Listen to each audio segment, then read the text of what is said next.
Hello friends, welcome back to our channel MRS.MALASUNDAR. இந்த வீடியோல super and யம்மியான Chettinad மீன் குழம்பு எப்படி பண்றது அப்படிங்கற ரெசிபியை உங்க கூட ஷேர் பண்ணிக்க போறேன்.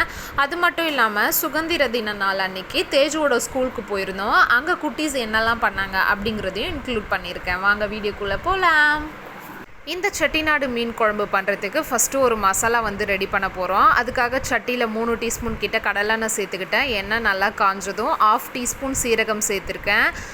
தனியா 1 டீஸ்பூன் சேர்த்துக்கிட்டேன். வரமிளகாய் 5 சேர்த்துக்கிட்டேன். நீங்கள் உங்களோட காரத்துக்கு ஏற்ற மாதிரி தனியா வரமிளகாய் சேர்த்துக்கோங்க. ஒரு கொத்து கருவேப்பிலை, ஒரு 15 பல் பூண்டு, ஒரு குட்டி துண்டு இஞ்சி, ஒரு ஸ்லைஸ் தேங்காவை குட்டி குட்டியாக கட் பண்ணி சேர்த்துக்கிட்டேன். இப்போ இது எல்லாத்தையும் நல்லா ஆயிலில் ஃப்ரை பண்ணிக்கிறேன். இந்த மசாலாஸ் ஆயிலில் ஃப்ரை பண்ணும்போதே நல்ல ஒரு அரோமா வரும். இப்போ பார்த்திங்கன்னா இது எல்லாமே நல்லா ஃப்ரை ஆயிருச்சு. ஒரு 15 சின்ன வெங்காயம் தோல் உரிச்சு எடுத்து வச்சுருந்தேன், அதை சேர்த்துக்கிட்டேன். இப்போ இந்த வெங்காயம் நல்லா கோல்டன் ப்ரௌன் கலரில் வர மாதிரி ஃப்ரை பண்ணிக்கிறேன். வெங்காயம் பார்த்திங்கன்னா நல்லா சாத்தி ஆயிருச்சு. இப்போ இதில் தக்காளி சேர்த்துக்கிறேன். நான் ஒரு 6 தக்காளியை நீல வாக்கில் ஸ்லைஸ் பண்ணி வச்சுருந்தேன். அதில் ஒரு 3 தக்காளியை சேர்த்துக்கிட்டேன். தேவையான அளவு கல்லுப்பு, 1/4 டீஸ்பூன் மஞ்சள் தூள், 3 கல்பாசி. இந்த கல்பாசி தான் பார்த்திங்கன்னா இந்த செட்டிநாடு மீன் குழம்புக்கு நம்ம ப்ரிப்பேர் பண்ணுற மசாலாவோட சீக்ரெட்டே. கண்டிப்பாக இந்த மசாலாவில் கல்பாசி சேர்த்து தான் செட்டிநாடு மீன் குழம்புக்கு மசாலா ரெடி பண்ணணும்.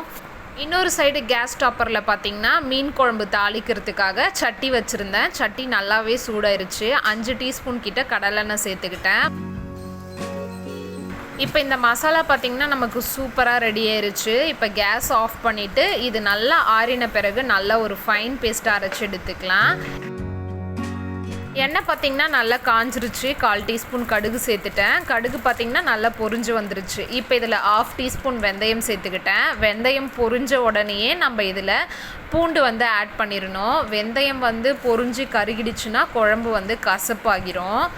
பூண்டு பார்த்திங்கன்னா ஒரு 10 பல் பூண்டை இடித்து வச்சுருந்தேன், அதை சேர்த்துக்கிட்டேன். பச்சை மிளகாய் ஒரு 10 பச்சை மிளகாய் நீல வாக்கில் கட் பண்ணி வச்சுருந்தேன், அதையும் சேர்த்துக்கிட்டேன். 2 கொத்து கருவேப்பிலை, சின்ன வெங்காயம் ஒரு 15 சின்ன வெங்காயம் தோல் உரித்து குட்டி குட்டியாக சாப் பண்ணி வச்சுருந்தேன். இது எல்லாத்தையும் சேர்த்து நல்லா சாத்தே பண்ணிக்கிறேன்.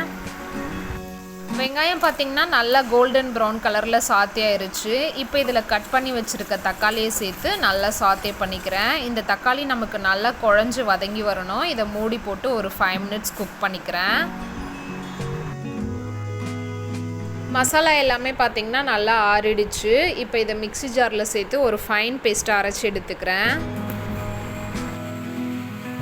தக்காளி பார்த்திங்கன்னா நல்லா குழஞ்சி வதங்கி வந்துருச்சு. இப்போ இதில் 1/4 டீஸ்பூன் மஞ்சள் தூள் சேர்த்துக்கிட்டேன். நான் குழம்பு மிளகாய் தூள் என்னோட காரத்துக்கு ஏற்ற மாதிரி 3 டீஸ்பூன் கிட்ட சேர்த்துக்கிட்டேன். நீங்கள் உங்களோட காரத்துக்கு ஏற்ற மாதிரி சேர்த்துக்கோங்க.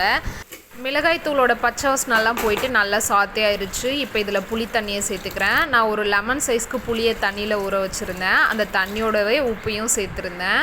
இது ரெண்டையும் நல்லா கரைச்சி இதில் சேர்த்து மிக்ஸ் பண்ணிக்கிட்டேன். இப்போ இதை மூடி போட்டு நல்லா பாயில் பண்ணிக்கலாம்.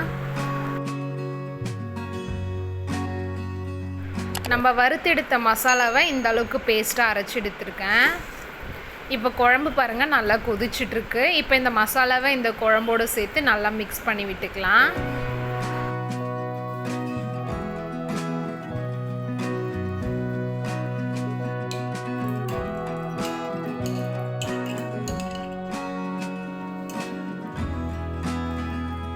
இப்போ இந்த குழம்பு நமக்கு நல்லா கொதிச்சு எண்ணெய் பிரிஞ்சு வரணும். அதுக்கப்புறம் இதில் மீன்களை சேர்த்துக்கலாம்.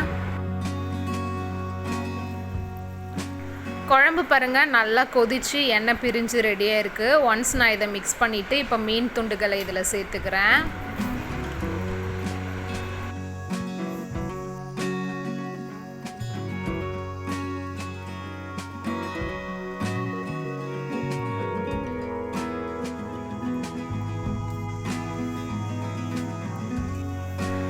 மீன் துண்டுகள் எல்லாம் குழம்புல சேர்த்த பிறகு அந்த மீன் துண்டுகள் எல்லாமே குழம்புல முழுகிற மாதிரி நல்லா ஸ்பூன் வச்சு அழுத்தி விட்டுக்கிறேன். இப்போ இதை மூடி போட்டு ஒரு 2 நிமிஷம் குக் பண்ணிக்கிறேன். மீன் துண்டுகளை குழம்புல சேர்த்து இந்த மாதிரி கொதி வந்த உடனே கேஸ் ஆஃப் பண்ணிடுங்க. மீன்களை எல்லாம் குழம்புல சேர்த்துட்டு 2 to 3 நிமிஷத்துக்குள்ளவே நல்லாவே வெந்து வந்துடும். ஒரு 4 to 5 நிமிஷம் வரைக்கும் வேக வச்சிங்கன்னா மீன் எல்லாமே உடஞ்சி குழஞ்சிரும். அதே மாதிரி மீன் துண்டுகளை சேர்த்த பிறகு மிக்ஸ் பண்ணும்போது ஜென்டிலாக சைடில் வந்து கரண்டியை விட்டு மிக்ஸ் பண்ணுங்கள். இப்போ மீன் பார்த்திங்கன்னா நல்லா வெந்து வந்துருச்சு, குழம்புமே நல்லா திக்காக இருக்குது. இதுக்கு மேலே கொஞ்சமாக கொத்தமல்லி இலைகளை தூவிட்டு கேஸ் ஆஃப் பண்ணிடுறேன்.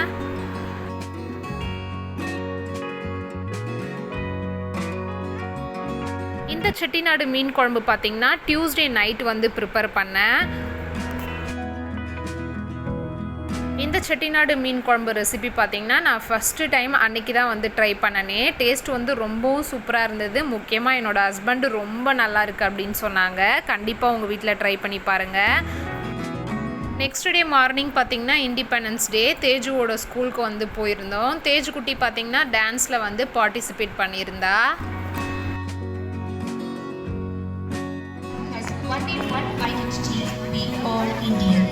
Let us keep the memories of all the people who sacrificed their lives for our country alive. I wish you a happy Independence Day. First பார்த்திங்கன்னா இண்டிபெண்டன்ஸ் டே ஸ்பீச் வித் விஷோட Independence Day function வந்து start ஆச்சு. செகண்டாக பார்த்திங்கன்னா March 1 பண்ணாங்க. Next பார்த்திங்கன்னா Olympic flame, எந்தெந்த ஸ்டூடெண்ட்ஸ்லாம் எந்தெந்த ஸ்போர்ட்ஸில் பெஸ்ட்டாக இருக்காங்களோ, பெஸ்ட்டாக பெர்ஃபார்ம் பண்ணுறாங்களோ அவங்க தான் பார்த்திங்கன்னா மாற்றி மாற்றி இந்த ஒலிம்பிக் ஃப்ளேமை கிரவுண்ட் ஃபுல்லாக சுற்றி எடுத்துகிட்டு வந்தாங்க.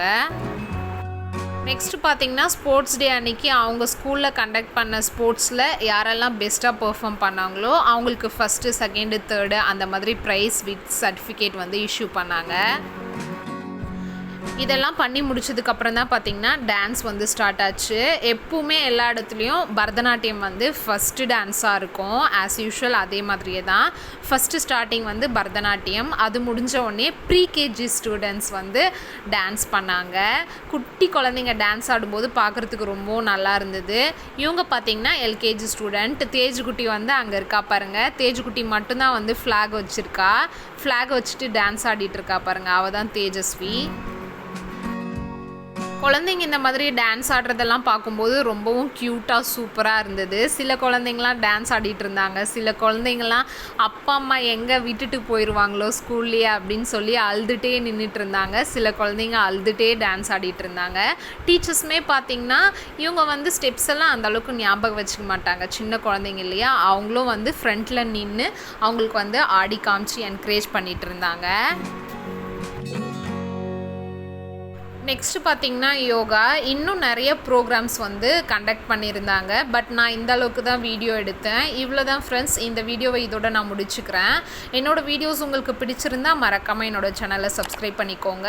என்னோடய வீடியோஸும் உங்கள் ஃப்ரெண்ட்ஸ் கூட ஷேர் பண்ணுங்கள், லைக் பண்ணுங்கள், கமெண்ட் பண்ணுங்கள். இதோட நெக்ஸ்ட் ஒரு சூப்பர் அண்ட் இன்ட்ரெஸ்டிங்கான வீடியோவோட நான் உங்களை மீட் பண்ணுறேன். Bye bye.